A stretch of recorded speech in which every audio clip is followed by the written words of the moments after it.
Solenoid, Mircea Cărtărescu, is an absolutely wonderfully complicated, profound masterpiece of a book. I'm absolutely in love with it. I just adored this book so much.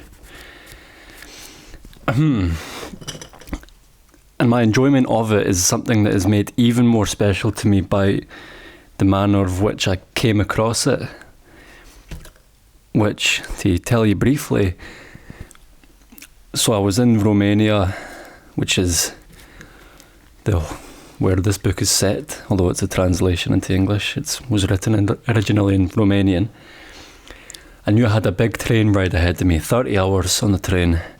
I didn't have a book, so I thought, I need to get a book for the train.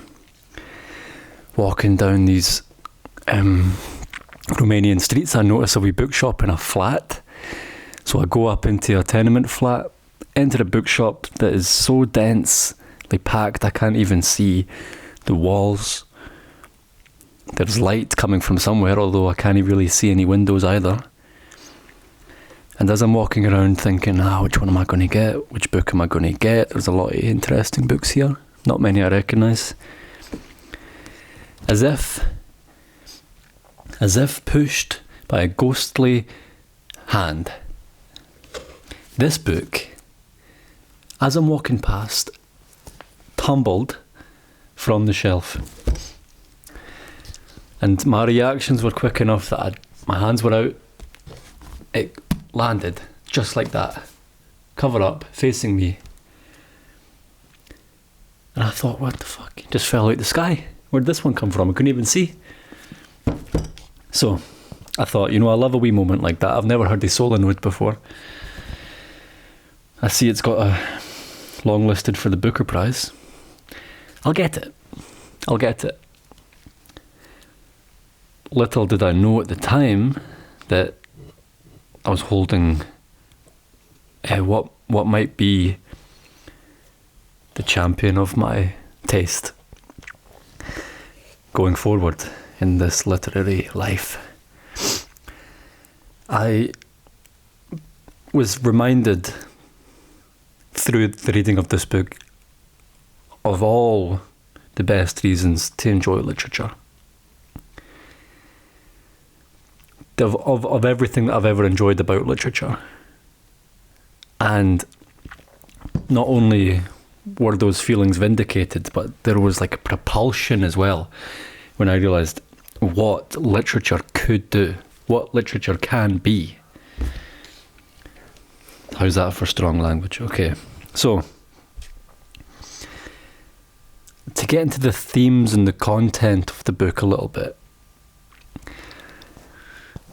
I'd just like to firstly note that all of the intelligence of the book, all of the brilliant scenery, the characters, the philosophies of the book are carried very intimately with an incredible voice and style. The style of the book is just impeccable, in my opinion. Each sentence is its own planet, its own world. I just was in awe of the transportation and of the eloquence that was achieved, made even more impressive by the fact that I was reading a translation. And that is to say, Sean Cotter, the translator, has absolutely smashed it out the park. Fucking home run, Sean Cotter. This is brilliant translation. The fact that there is a consistency of the tone, of the style, and at not one moment within a 600 and something page book did I ever feel like the narrative voice was unfaithful to itself, if that makes sense. Okay, Sean Cotter. Very impressive work. Okay, so there's so much to go into the book. And I'm just going to go into a couple of the things that I enjoyed in this wee video. The first one that I enjoyed about Solenoid, the first theme, was the sense of scaling. The sense of scaling, the almost laddering of his philosophies and of his characters and of his moments. I'll give you 2 examples, right? So there's a lot of insects that appear throughout the book. A lot of insects. They come up all the time, and they come up particularly in relation to humanity. They are expressed as a sort of, on the scale of evolution in life, we've got insects, we've got humans that are placed above it, and the relation between insects and humans is then used to further the human relationship to God. And in that, he sort of creates this dynamic, sort of layered leveling of existence. And it's not that the humans and insects are totally separated from each other as entities, it's just that there is a sort of scale that Mircea Cărtărescu uses to basically help define the relationship between God and humans. He uses what we understand between insects and humans to further this narrative of spiritualism in relation to a being higher than us as humans. So there's a sense of spiritualism in the scale. It's very cleverly done and quite rudely done, crudely, rudely, and amusedly done throughout. So good. Anyway, another sense of scale is created in the geometry of the book, the sense of place, the architecture, first of all, which is very Barockian, and of the physical items that are described in the book. They become absurd in a way because they're untethered to our foundational experience. But this is the sense of scale that I'm getting at here, because once he talks about the two-dimensional experience, right? The two-dimensional experience, which he does a very good analogy of using the pages of a book and the things that exist within it. As you're holding the book, it's like the perfect analogy. The two-dimensional experience, like a piece of paper, flat. Our sense of experience, which is the third-dimensional experience, I barely need to describe what that's about. But then again, as with the insects, Cărtărescu is using the sense of geometry within the second dimension, the third dimension, to then go and explore conceptions of what is above us, what is ununderstandable. The fourth dimension, of which he constructs a very interesting spiritualism around the geometry, which he uses as a tool to help us awaken our imaginations to inconceivable things. So, for example, an object that recurs a lot is the Tesseract. The Tesseract being a fourth dimensional object. And he does try and describe what that looks like, but fails on purpose. He fails. Because it's beyond what we can understand. However, in describing an object that can fold on itself 11 times and somehow become bigger than it was originally, or melt into itself in a way that breaks the boundaries of its own form, what he's done very cleverly is he's got our imaginations stepping outside of what is common. And then he ties this in to the spiritualism of the book, to the godliness, which is, as he points out, totally, daringly impossible to comprehend.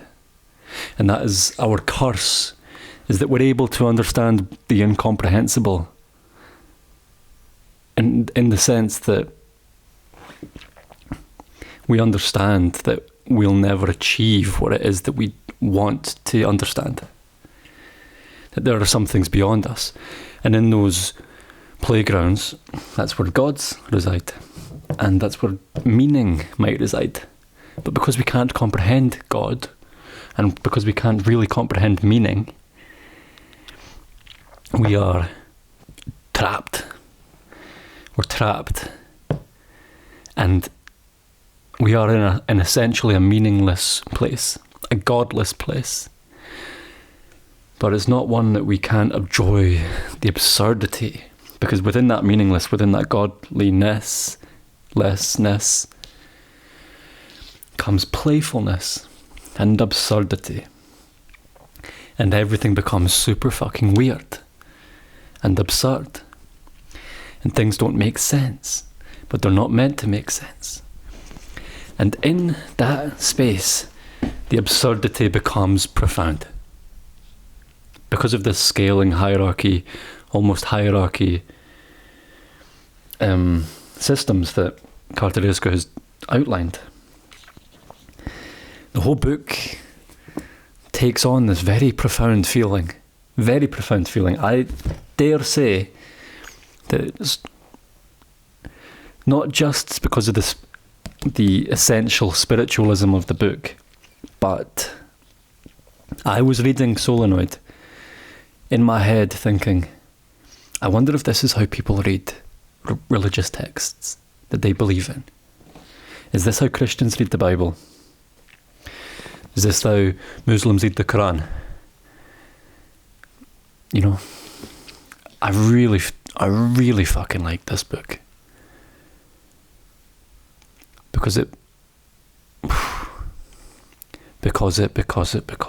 does lots of things very well.